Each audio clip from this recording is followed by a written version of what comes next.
It is time to start tuning our turbocharged Chevy Cruze with the 1.8 liter. Let's do it. Woo!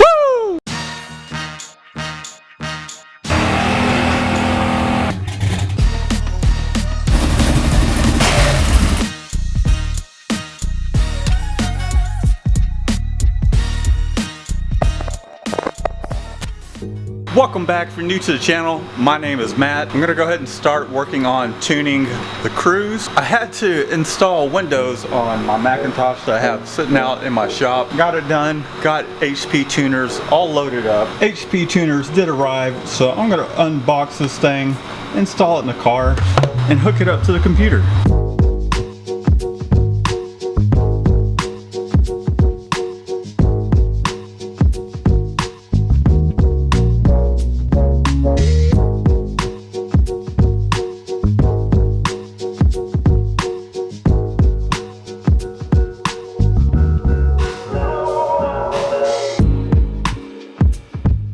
Oh, and you like that? I got the banjo bolt all hooked up, so got rid of that piece that just made a rainbow up.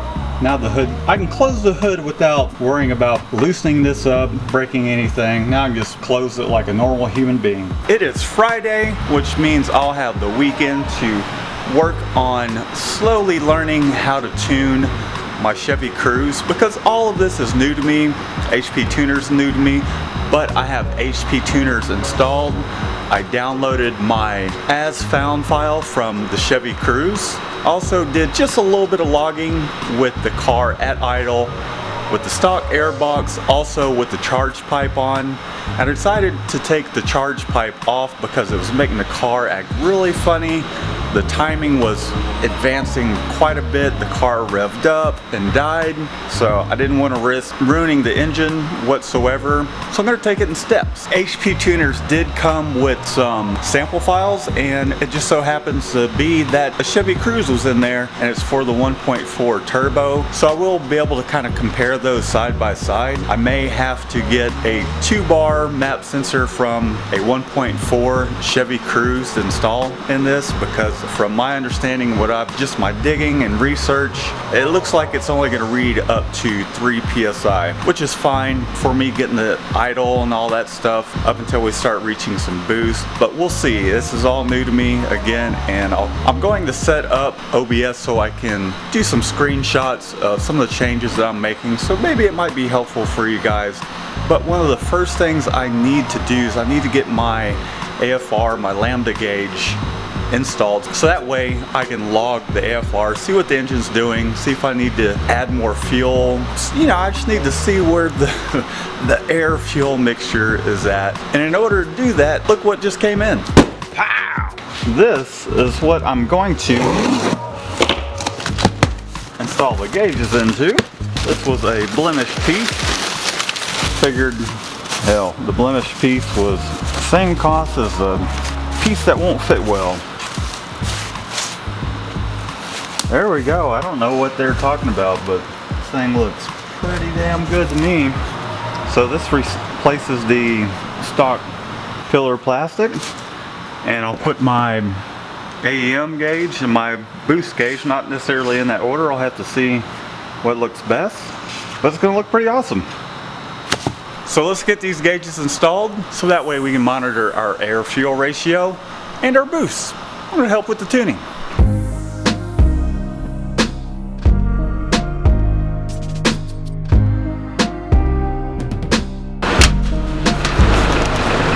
Oops.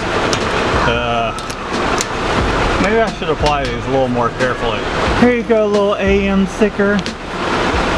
There's your home right there.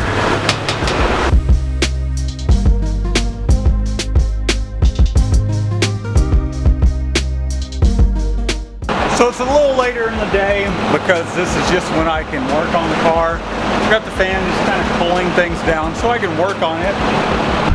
Down there, right where my finger is pointing, that is the downstream O2 sensor that I'm going to remove. There's the clip right here that I'm going to unplug and put the AEM sensor in there. And as you guys have seen in a previous video, I have my vacuum right back here, so that's where I'm going to tee it off and hook up my boost gauge.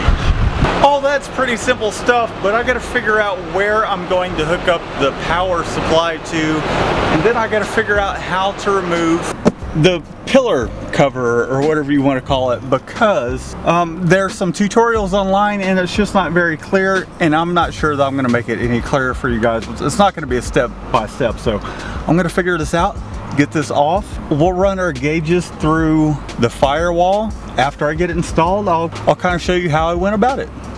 Let's do this.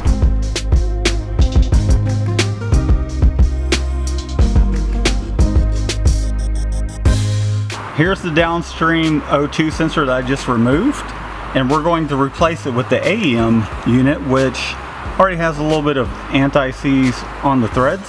So let's go ahead and install this.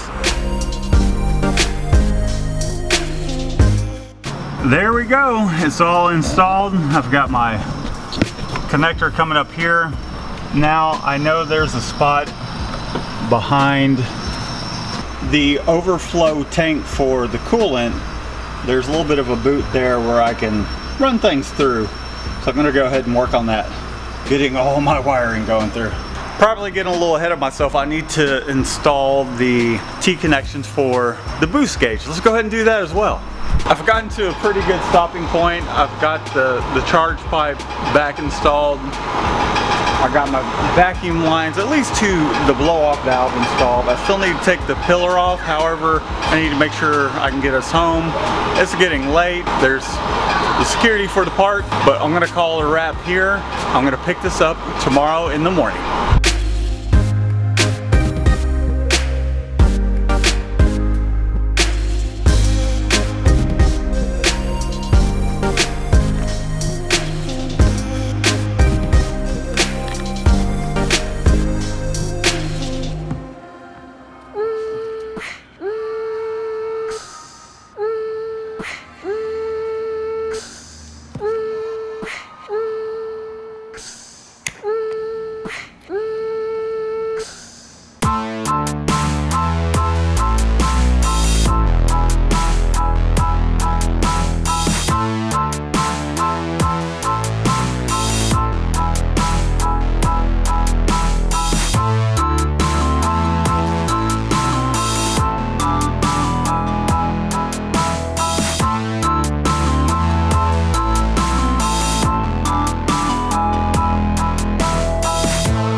Man, that took some finagling, but I finally got it in. The top clip was a little difficult to adjust, but I'm pretty happy with the fitment. Got the OBD portion of the Lambda/AFR gauge plugged in.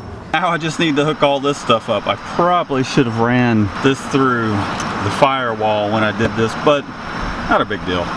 We'll make it work. There's a little bit of a boot right there that I'm just going to cut into. It isn't complete without a little bit of blood, sweat. No tears yet though, but got two off the list. I have it set up towards where it's in steps.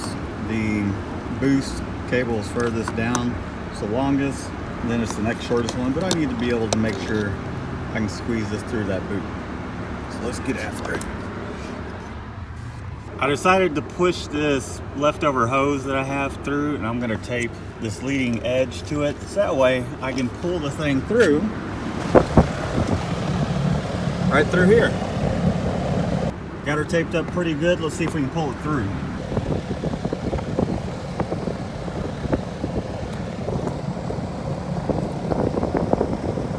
Attempt number 2. I'm going to put a little petroleum jelly around it, see if that'll help this thing just squeeze on through. It gave birth to all the wiring. Alright, everything's looking pretty good. I just need to hook up this vacuum hose to the fitting I have coming off of the intake, which will also go to the blow-off valve. For now, I have the stock air box on. It's still working on the tune, but I need to get these gauges hooked up. I have the excess wideband sensor cable just kind of zip tied. I'll put that's just going to sit underneath my overflow tank. I'm going to put that back. Well, it's another day. I've got everything all hooked up with the gauges. I got my charge pipe on. Now I'm ready to go ahead and start tuning it, knowing what my AFR readings are, and we can get this thing to idle right and hopefully do a little bit of driving around.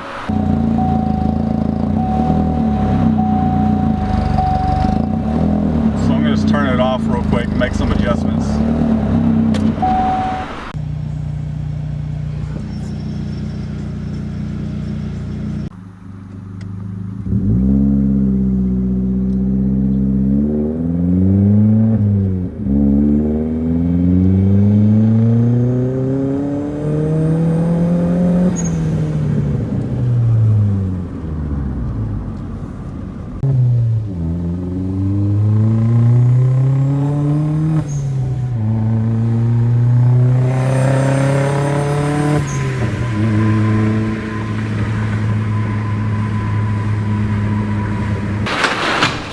Well, thanks for tuning in, guys. I still have a lot more tuning to do. In the next video, I will be installing the larger 60-pound injectors.